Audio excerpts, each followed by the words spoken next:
Hay fatigas que no se curan con dormir. Hay cuerpos que, aun alimentándose, no reciben lo que necesitan.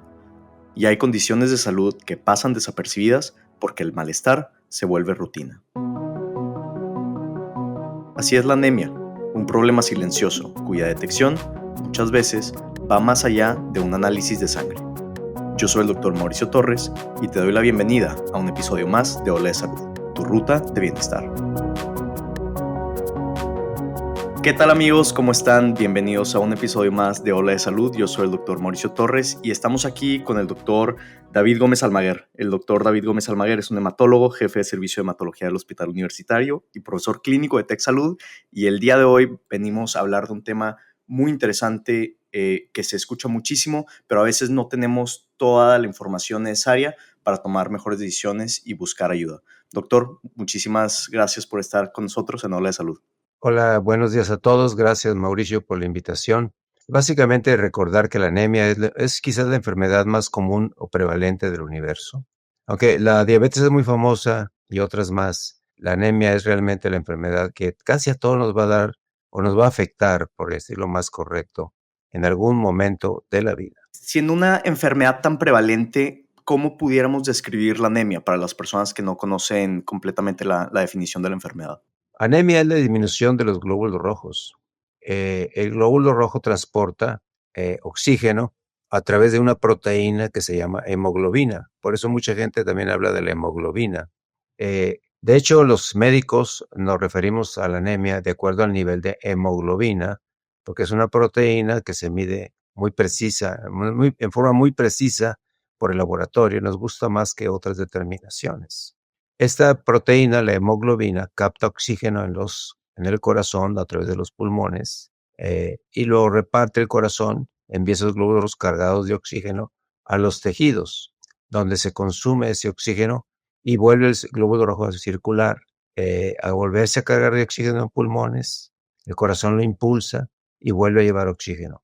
Por eso el síntoma más común de anemia es cansancio, porque cuando te falta oxígeno es como si estuvieras haciendo mucho ejercicio. A veces los síntomas son muy vagos, a veces son muy espectaculares, depende mucho del tipo de anemia y la velocidad con que se instala. Cuando se instala lentamente la anemia, cuando bajan los glóbulos rojos despacito, entonces los síntomas son más graduales y las señales son menos obvias. Cuando baja es muy notorio el cansancio, etcétera, etcétera. También influye el estado físico del paciente o del enfermo. Es decir, si eres un hombre joven y fuerte, puede ser que se disfracen los síntomas más que si tienes 60 años y algún problema de corazón, por ejemplo. Claro, que yo creo que esta es una de las principales razones por las cuales hay tanta confusión alrededor de la anemia, porque comúnmente conocemos la anemia como, bueno, te falta energía, te falta fuerza, estás más cansado de lo usual, pero a veces podemos atribuir este síntoma tan inespecífico a otros factores de la vida, estrés, cansancio crónico. Entonces, ¿cómo puedo, o sea, vamos a hablar un poco más de los síntomas de la anemia? ¿Cuáles son otros síntomas, por ejemplo, estos síntomas espectaculares que mencionaba? Bueno, los síntomas, primero hay que darse cuenta o hacer autocrítica. Hay gente que me dice, no, doctor, tengo 3 meses que le saco la vuelta a las escaleras, no quiero caminar. Ahora con más interés busco estacionarme muy cerca de a donde voy. eh, no me dan ganas de ir a fiestas, me quedo dormido viendo la televisión. Son síntomas que uno cree se adapta a ellos y ya cuando los interrogas te das cuenta que son síntomas escondidos. Eso se ve en gente joven y fuerte. En gente más de mayor edad o más débil o con anemias agudas, el corazón late muy aprisa, hay mareos, dolor de cabeza, puedes ver de repente manchitas oscuras, incluso puede haber desmayos, lipotimias que le llamamos técnicamente por culpa de la anemia, especialmente cuando hace un esfuerzo. En la gente joven, cuando hace algún esfuerzo como deporte o ejercicio, puede ser desmayos, vómitos, cefalea muy intensa, sudoraciones, cosas extrañas. También hay otros síntomas cuando la anemia depende de enfermedades más graves. Por ejemplo, si aparte de la falta de aire o cansancio tienes moretones o fiebre, eso puede sugerir una cosa más grave, por ejemplo, leucemia, que es una causa de anemia, y la leucemia es un cáncer de la sangre. Claro, que yo creo que aquí nos estamos adentrando un poco más a entender como las causas de la anemia, ¿verdad? Y esta que menciona por el cáncer es la anemia de enfermedad crónica, ¿cierto? Así es, aunque bueno, depende del tipo de leucemia, puede ser relativamente aguda, es muy variable. Cuando hablamos sobre cosas que causan anemia, ya entendimos que la anemia es una falta, un problema de los glóbulos rojos, que son los que transportan oxígeno a los músculos, a los tejidos, pero ¿cuáles son las causas más comunes de la anemia? Escuchamos un poco pérdida de sangre, escuchamos deficiencias alimentarias, entonces, ¿nos podrá explicar un poco de las diferentes causas de anemia? Bueno, primero, la falta de comida es algo realmente media leyenda urbana. Eso es muy poco. Tienes que estar muy enfermo, muy desnutrido para que eso sea un problema. O sea que la gente que dice que no como bien, el estrés tampoco es una causa, así que tiene mucho que ver. Todo el mundo está estresado en este planeta. Entonces, eh, lo que sí es cierto, hay tres causas generales. Pérdida de sangre, número uno. Número dos, destrucción, que se llama hemólisis técnicamente. Tu sangre se destruye por alguna razón, porque tiene defectos o porque algo externo la está atacando. Y finalmente, mala producción. Cuando tu médula ósea, que es donde se produce la sangre dentro de los huesos, sufre por falta de tejido, se llama anemia plástica, o está invadida por un cáncer, o está infiltrada por una leucemia. Entonces la médula ya no funciona bien porque tiene invasores. Es decir, recuerdo tres causas: pérdida de sangre, hemólisis o destrucción, o mala producción por falla de la médula ósea. Son las tres causas generales. Nada más esas tres existen. Cuando tienes una anemia, tú como doctor dices, ok, ¿qué tengo enfrente? O pierde sangre, o no produce, o destruye. Un ejemplo típico es, que ven mucho en el consultorio ahora, es una dama joven con menstruaciones abundantes. Al principio no siente ninguna molestia. La sangre, al tirarse, en este caso por la menstruación, se lleva consigo la sangre, obviamente los glóbulos rojos, el hierro. El hierro es indispensable para la fabricación de la hemoglobina. Entonces, cuando tienes esa menstruación abundante, aunque comas muy bien, no es suficiente a veces para recuperar las pérdidas, porque el cuerpo se protege de la ingesta de hierro, porque el hierro abunda en la naturaleza y tienes una barrera para no absorberlo, si no, nos da otra enfermedad que se llama hemocromatosis. De tal manera que se el hierro no se absorbe como quisiéramos en todos los casos. Y entonces esta mujer joven, con menstruaciones abundantes, gradualmente hace anemia por pérdida de sangre. Al final le falta hierro y es cuando ya se nota, porque al momento en que pierde sangre, pues vuelve a fabricar. Pero al estar fabricando con frecuencia, está usando su hierro, y el hierro que come no es suficiente, el cuerpo no permite que entre tanto.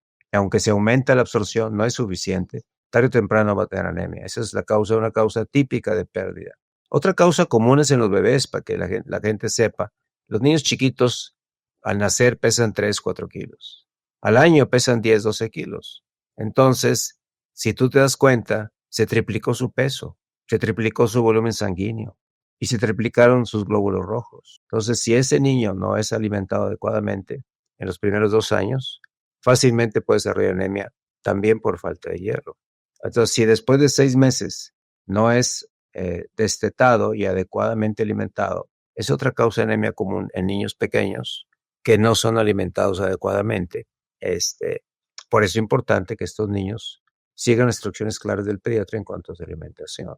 Si son alimentados adecuadamente, no tienen ningún problema. Si no, les va a faltar hierro. Y la deficiencia de hierro, la anemia del niño, es mala porque causa algunos problemas a lo largo de su desarrollo. Y también se sabe que su desarrollo neurológico e intelectual no es el mejor si te falta hierro y si estás anémico.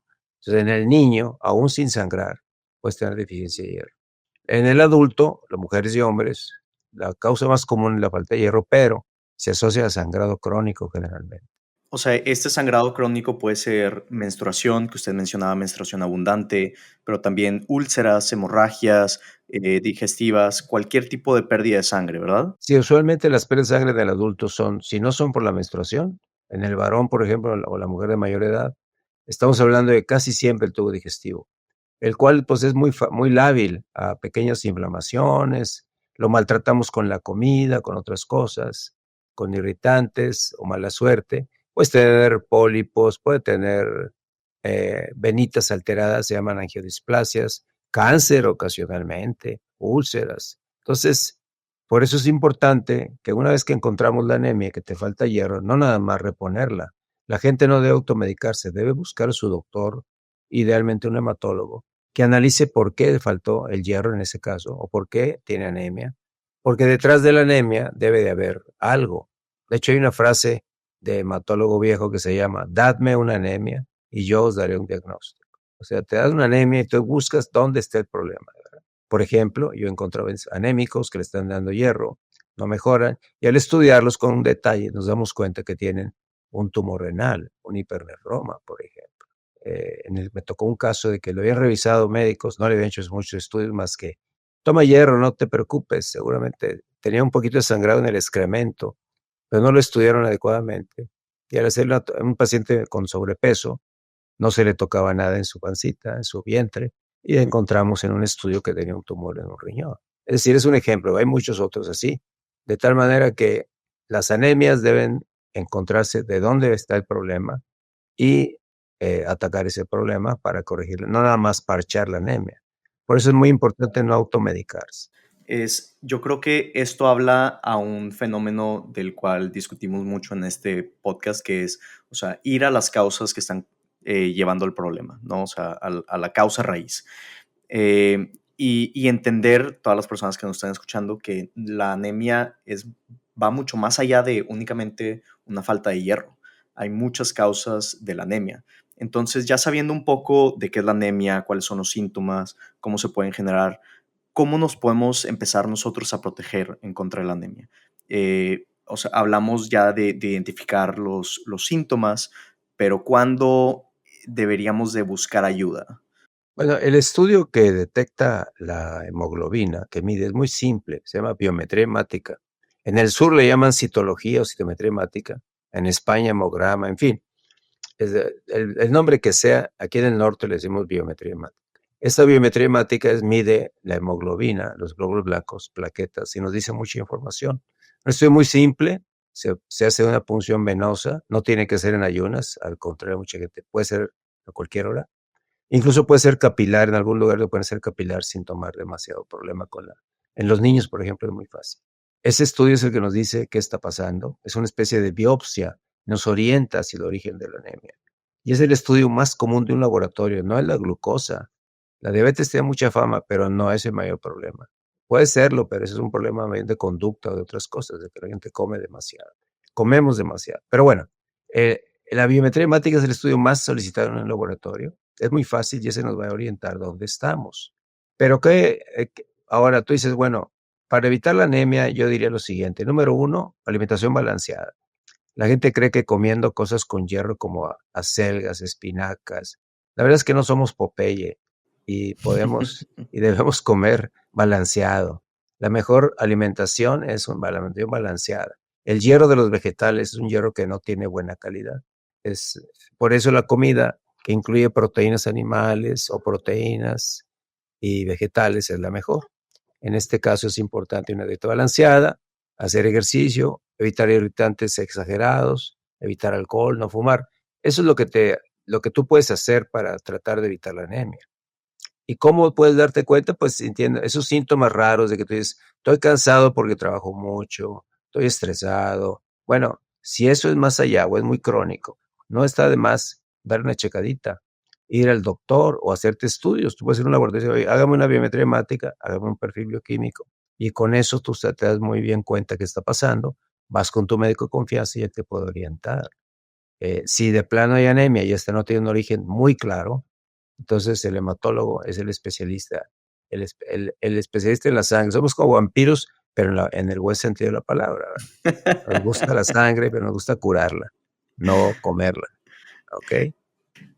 Cuando hablamos particularmente de la alimentación, ¿nos podrá explicar un poco por qué pudiéramos llegar a ver anemia en personas que son vegetarianas o veganas o que tienen una alimentación un poco más restringida? La gente vegana realmente es difícil que hagan anemia. Tienen que ser unos veganos súper estrictos y tardan mucho tiempo en hacer anemia. Así es que es difícil ver vegana. Yo he visto mucha gente que se dice vegana, pero pues a lo mejor consumen un poco, a lo mejor son lo que dicen ovolácteos, o aún los veganos estrictos tardarían mucho en hacer anemia. Así es que el concepto general es, no es la comida el problema. Ese, de hecho, conviene pensar que no es, porque cuando la gente piensa que es la comida, no, es que no come bien, es que está a dieta. En fin, ¿verdad? Aquí casi todo el mundo que se pone a dieta y que le funciona, lo vemos como un enemigo porque nos recuerda nuestra miseria en cuanto al sobrepeso. Entonces, la gente le dice, no, es que estás comiendo mal, es que te pusiste a dieta, no es por ahí. Yo creo que es muy difícil hacer anemia siendo aún vegano estricto. Había una secta vegana en la India, los bantús, que eran súper estrictos. Y esas personas hacían deficiencia de vitamina B12, pero después de años. Entonces, y ese tipo de veganismo es muy raro en la realidad, en la práctica, ¿verdad? Entonces, yo no creo que eso sea un problema grave. Debemos pensar cuando estamos cansados, etcétera, o tenemos anemia, que no es la comida el problema, excepto en los niños muy pequeños, o a veces una mujer embarazada que tiene muchos vómitos, otros problemas. La anemia no debe ser un problema por la comida. La comida tiene mucho hierro y en general, si tienes un estómago adecuado, no hay problema. La única excepción es las cirugías gástricas para bajar de peso. Esas alteran eh, la acidez y el uso del estómago como primer generador de absorción, y por lo tanto esas personas sí difícilmente absorben bien el hierro. Cuando hablamos, ponle tú, de la vitamina B12, sí, tarda muchísimo, o sea, años en generar deficiencia.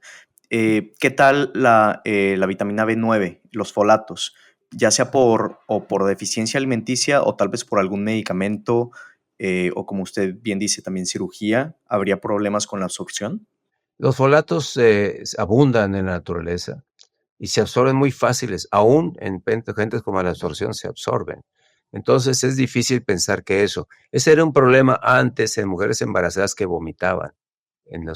A medio embarazo hacían deficiencia de folatos. Sin embargo, en la actualidad, como se les da un suplemento y el ácido fólico abunda y es muy bien tolerado y muy bien y se absorbe muy fácil, aún gente que está vomitando, si en ratos que no vomita lo toman, ayuda. De tal manera que ese problema que yo llegué a ver cuando era más joven, cuando en otras épocas, ahorita es excepcionalmente raro. Hay dos condiciones que te pueden tocar. Uno es la ingesta de algunos anticonvulsivantes como las sidantoínas, el fenobarbital, que pueden interferir con la absorción de los ácidos del ácido fólico, o los anticonceptivos orales por largo tiempo.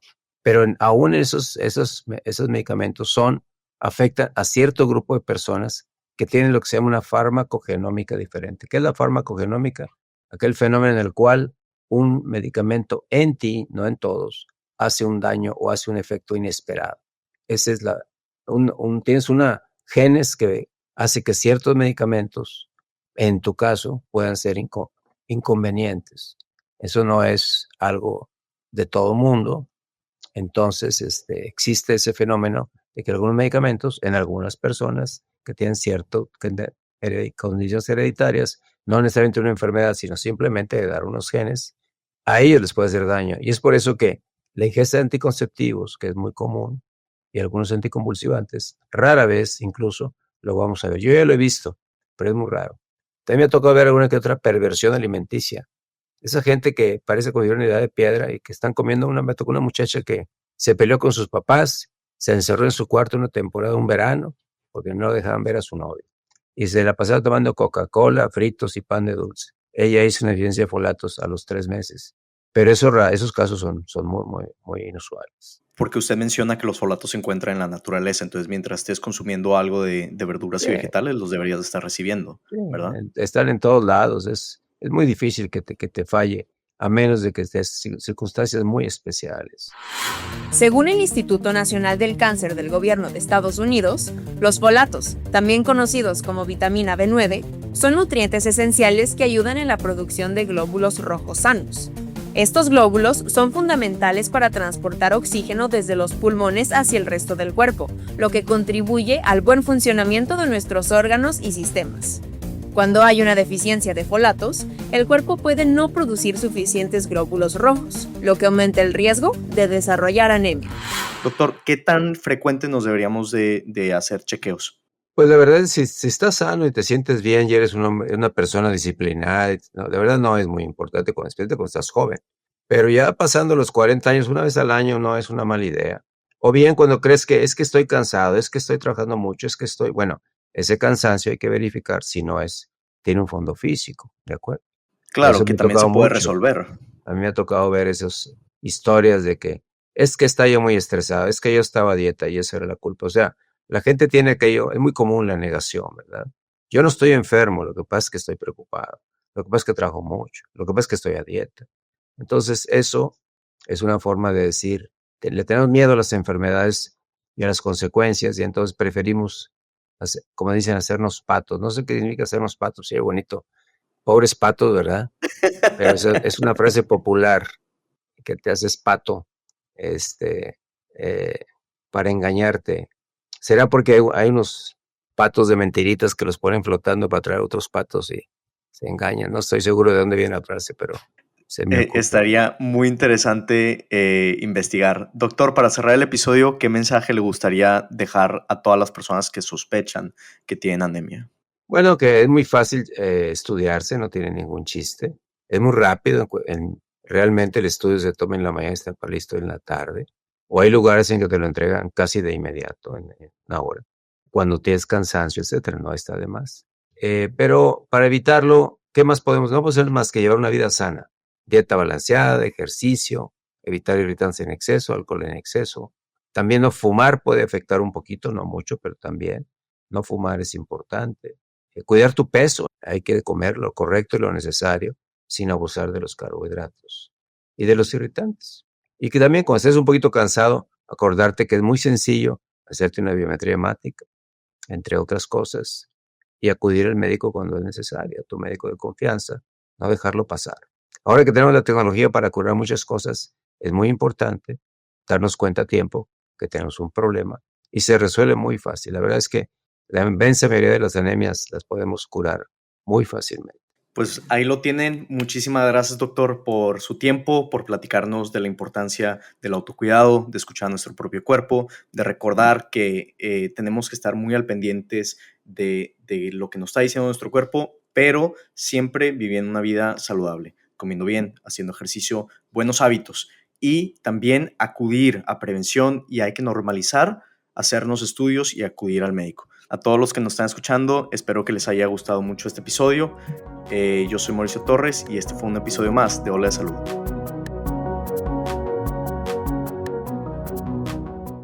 Hola. Somos Rosalinda Ballesteros y Luis Raúl Domínguez. Y te invitamos a escuchar Cuida tu Mente, un podcast donde expertos del TEC de Monterrey e invitados brindan herramientas y consejos para potenciar una vida positiva. Cuida tu Mente es parte de Tech Sounds Podcast, la barra oficial del Tecnológico de Monterrey.